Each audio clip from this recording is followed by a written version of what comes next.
नमस्कार, दाल टोके में आप सभी का बहुत बहुत स्वागत है। आपके साथ हूं मैं रूबिका लियाकत।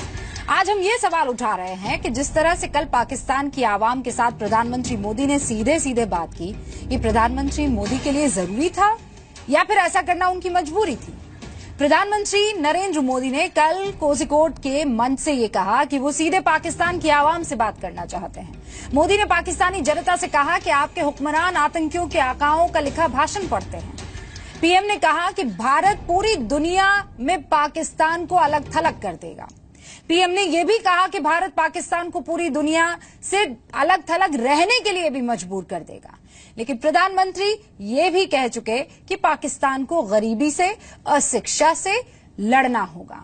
हम ये सवाल आज की तारीख में उठा रहे हैं कि ये वक्त पाकिस्तान को उसकी प्रॉब्लम्स, उसकी समस्याएं गिनाने, उसे नसीहत देने का है या फिर भारत को अपनी ताकत और कूटनीति का इस्तेमाल करते हुए पाकिस्तान को पीछे धकेलने का है। महाराष्ट्र और केंद्र में बीजेपी के साथ सरकार में साझेदारी कर रही शिवसेना ने आज खुद कहा कि गरीबी, भुखमरी, बेरोजगारी से बड़ी राष्ट्र की अस्मिता होती है। देश कुछ भी बर्दाश्त कर लेता है लेकिन पाकिस्तान का हमला नहीं बर्दाश्त करेगा।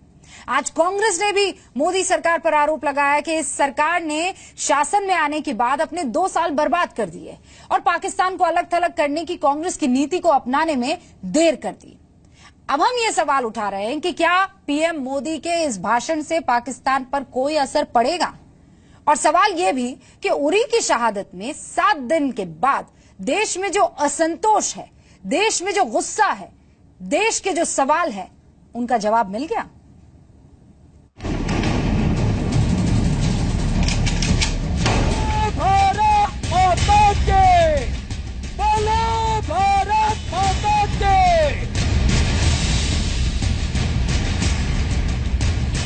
आज यहां से सीधा सीधा पाकिस्तान की आवाम से बात करना चाहता हूं।